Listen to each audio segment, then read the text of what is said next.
Night 3 గంటల వరకు కూర్చోబెట్టి బ్రెయిన్ వాష్ చేసి నాకు ఈమె ఫోటోలు చూపించా నాకేమనిపించలే అయినా సరే నేను నిజమే చెప్తా. మీరు చేసిన తప్పు, మీరు చేశారు తప్పు అయ్యే చెప్తా తీసుకొచ్చారు. నేను అయిష్టంగానే వచ్చా. నీతో ఎట్లా మాట్లాడు, ఫస్ట్ ఎట్లా మాట్లాడినా తెలియగా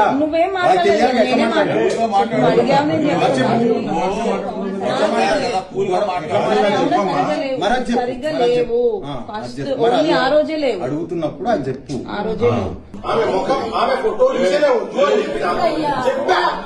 నువ్వు 10 మందిని పిలిచి నన్ను బ్రెయిన్ వాష్ చేయించి తీసుకున్నా అంటే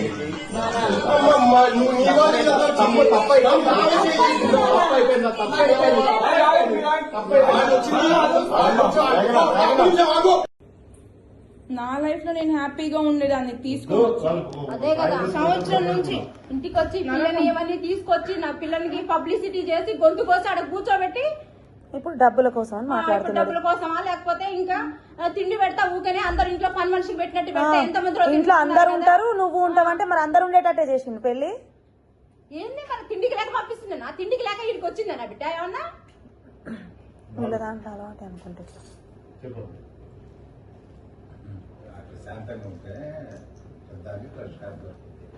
నేను ప్రతిసారి బిహేవియర్ నేను ప్రతిసారి బిహేవియర్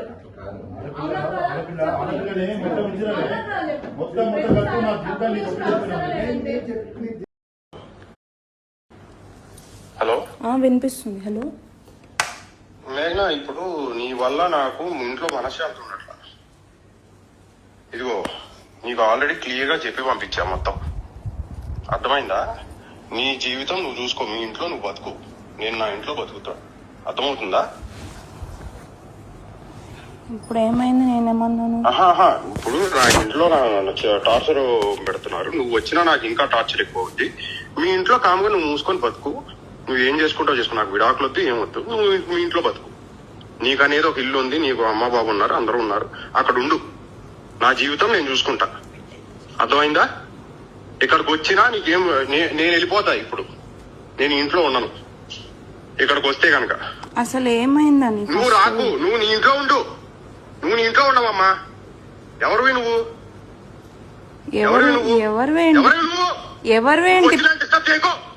నువ్వు పెళ్లి చేసుకోలేదా? ఊరికే వచ్చానా నేనేమన్నా? ఊరికే వచ్చానా నేనేమన్నా?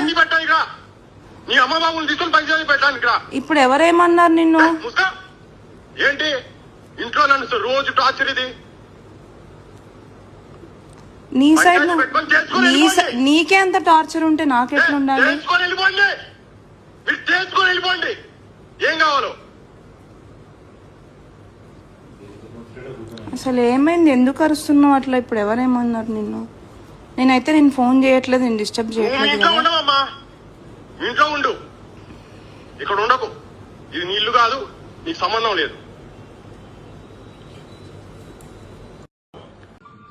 ఏమైనా జాగ్రత్తగా మరి ఏది జరిగినా జోగి రమేష్ గారి కోడల్ని మేఘన తల్లిదండ్రులు మీరు అందరు కృష్ణ అందరిని విజయలక్ష్మి గారు వాళ్ళ ఇంటి దగ్గర తోలిపోదానికి వచ్చిన తోలిపోతుంది. అది కూడా ఎప్పుడు దాకా నువ్వు ఎప్పుడు మంచి జాగ్రత్త చూసుకో. మళ్ళీ మీరు వచ్చే సమస్య పరిష్కారం అయ్యేంత వరకు దాని చిన్న గీత పడ్డ వాళ్ళదే బాధ్యత. ఎప్పటి వరకు అంటే అనేది నేను చెప్తా. ఎప్పటి వరకనే చెప్పు. నేను వచ్చింది ఎందుకు? అందరి ముందు తెలిసేటట్టు పెళ్లి చేసి 20 రోజులలో పంపించేసాడు కదా. నా తప్పేం లేకుండా నేను నా మీద బ్లేమ్ వేసుకోను, అర్థమైందా? నా తప్పేం లేకుండా నేను బ్లేమ్ వేసుకోను. పెళ్లి చేసి 2 రాష్ట్రాలకు తెలిసేటట్టు పెళ్లి చేసి 20 రోజుల్లో పంపించారు. 20 రోజుల్లో పంపించారు.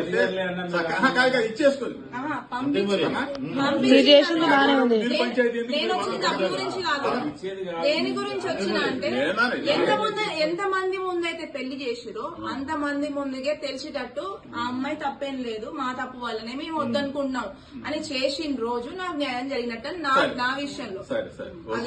దానికి వచ్చి అప్పటి వరకు ఇక్కడే ఉంటదా? దానికి రీజన్ నేను ఉండేదానికి రీజన్ అది.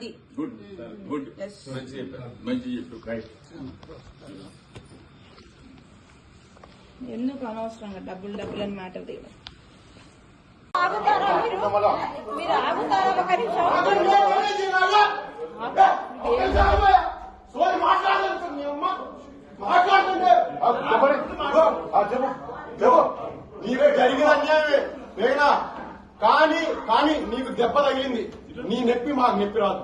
గుర్తు పెట్టుకో. ఏంటిదే నీ నీ ఏంటి చేస్తున్నావు?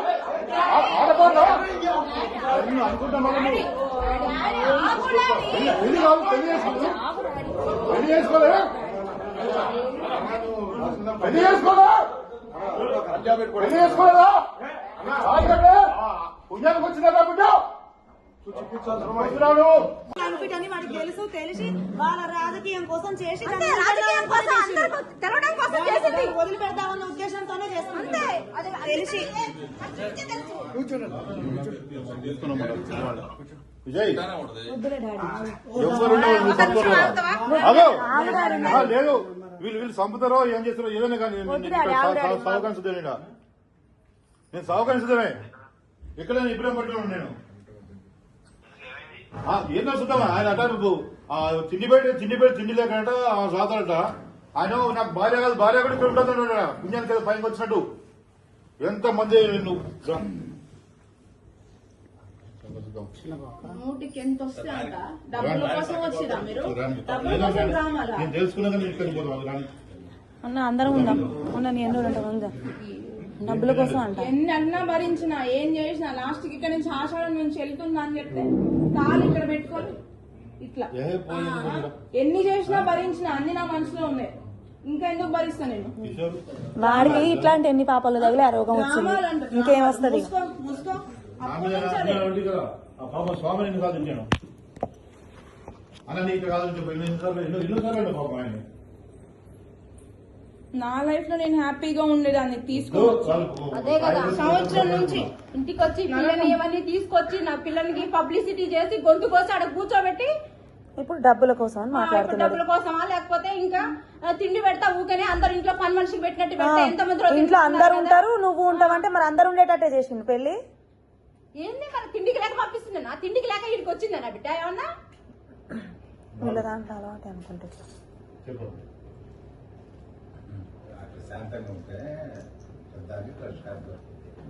నేను ప్రతిసారి ఇదే బిహేవియర్ సర్దుకుంది, నేను ప్రతిసారి ఇదే బిహేవియర్.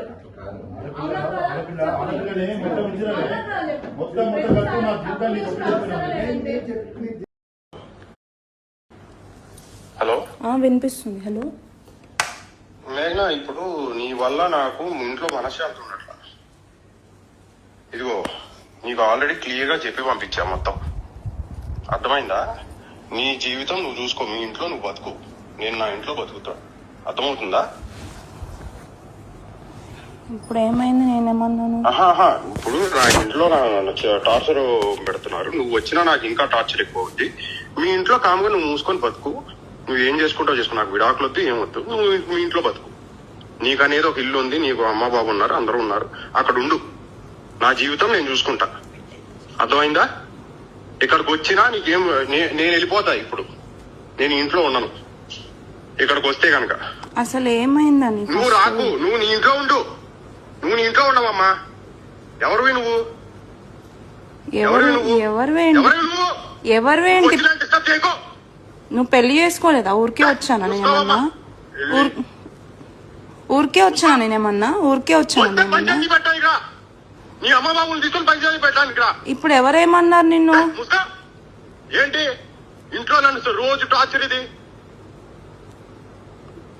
నీ సైడ్ నీకే అంత టార్చర్ ఉంటే నాకెట్లా ఉండాలి? తెలుసుకొని వెళ్ళిపోండి, మీరు తెలుసుకొని వెళ్ళిపోండి, ఏం కావాలో. అసలు ఏమైంది? ఎందుకు అరుస్తున్నావు అట్లా? ఇప్పుడు ఎవరేమన్నారు నిన్ను? నేనైతే నేను ఫోన్ చేయట్లేదు, నేను డిస్టర్బ్ చేయట్లేదు. ఇంట్లో ఉండవమ్మా, ఇంట్లో ఉండు, ఇక్కడ ఉండకు. ఇది నీ ఇల్లు కాదు, నీకు సంబంధం లేదు. ఏమైనా జాగ్రత్తగా మరి ఏది జరిగినా వాళ్ళకి జోగి రమేష్ గారి కోడల్ని మేఘనాథ్ తల్లిదండ్రులు మీరు అందరు కృష్ణ అందరిని విజయలక్ష్మి గారు వాళ్ళ ఇంటి దగ్గర తోలిపోదానికి వచ్చిన తోలిపోతుంది. అది కూడా ఎప్పుడు దాకా నువ్వు ఎప్పుడు మంచి జాగ్రత్త చూసుకో. బయట మళ్ళీ మీరు వచ్చే సమస్య పరిష్కారం అయ్యేంత వరకు దాని చిన్న గీత పడ్డ వాళ్ళదే బాధ్యత. ఎప్పటి వరకు అంటే అనేది నేను చెప్తా. ఎప్పటి వరకనే చెప్పు. నేను వచ్చింది ఎందుకు? అందరి ముందు తెలిసేటట్టు పెళ్లి చేసి 20 రోజులలో పంపించేసాడు కదా, నా తప్పేం లేకుండా నేను నా మీద బ్లేమ్ వేసుకోను. అర్థమైందా? నా తప్పేం లేకుండా నేను బ్లేమ్ వేసుకోండి. పెళ్లి చేసి 2 రాష్ట్రాలకు తెలిసేటట్టు పెళ్లి చేసి ఇది తీసుకెళ్ళి అక్కడికి పెళ్లి చేసి 20 రోజుల్లో పంపించారు. 20 రోజుల్లో పంపించారు. ఇచ్చేసుకుని మీరు చేసింది బానే ఉంది. నేను వచ్చిన డబ్బు గురించి కాదు, దేని గురించి వచ్చినా అంటే ఎంత మంది ముందైతే పెళ్లి చేసిరో అంత మంది ముందుగే తెలిసేటట్టు ఆ అమ్మాయి తప్పేం లేదు, మా తప్పు వల్లనే మేము వద్దనుకుంటున్నాం అని చేసిన రోజు నాకు న్యాయం జరిగినట్టు నా విషయంలో. అది దానికి వచ్చి అప్పటి వరకు ఇక్కడే ఉంటదా? దానికి రీజన్ నేను ఉండేదానికి రీజన్ అది. గుడ్ గుడ్ మంచి చెప్పారు, మంచి చెప్పారు. ఎందుకు అనవసరంగా డబ్బులు అని మ్యాటర్ దిగ మీరు ఆగుతారా? ఒక నిమిషం.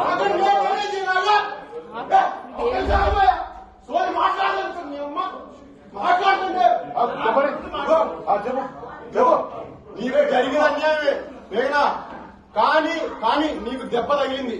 నీ నొప్పి మాకు నొప్పి రాదు, గుర్తు పెట్టుకో.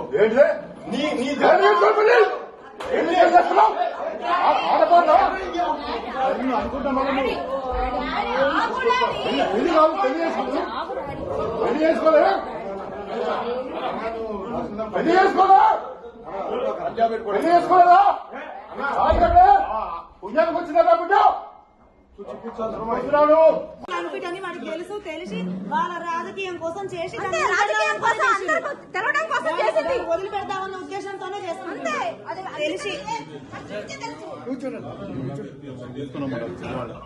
విజయ్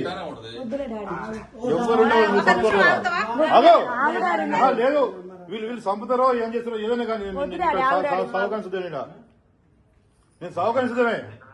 ఇక్కడ ఇప్పుడే పట్టుకున్నాను నేను. ఏంటో చూద్దామా ఆయన అట నువ్వు తిండి లేకట సాతాడట. ఆయన నాకు భార్య కాదు, భార్య కూడా ఇక్కడ ఉంటుంది పుణ్యానికి కదా పైకి వచ్చినట్టు. ఎంత మంది నువ్వు నూటికి ఎంత వస్తే అంత డబ్బుల కోసం వచ్చిరా మీరు? డబ్బుల కోసం రామాలా? నేను తెలుసుకున్నా కానీ ఇక్కడికి పోతాం. అన్న అందరం ఉందాం. నీ ఎన్నో ఉందా? డబ్బుల కోసం అంట. ఎన్ని అన్నా భరించిన ఏం చేసినా లాస్ట్ కి ఇక్కడ నుంచి ఆషాఢం నుంచి వెళ్తుందా అని చెప్తే కాలు ఇక్కడ పెట్టుకొని ఇట్లా ఎన్ని చేసినా భరించిన అన్ని నా మనసులో ఉన్నాయి. ఇంకా ఎందుకు భరిస్తా నేను? వాడికి ఇట్లాంటి ఎన్ని పాపాలు తగిలి ఆ రోగం వచ్చింది, ఇంకేం వస్తుంది? ముసుకో స్వామిని కాదు నేను అన్న నీకు కాదని చెప్పి ఎన్నోసార్లు పాపం ఆయన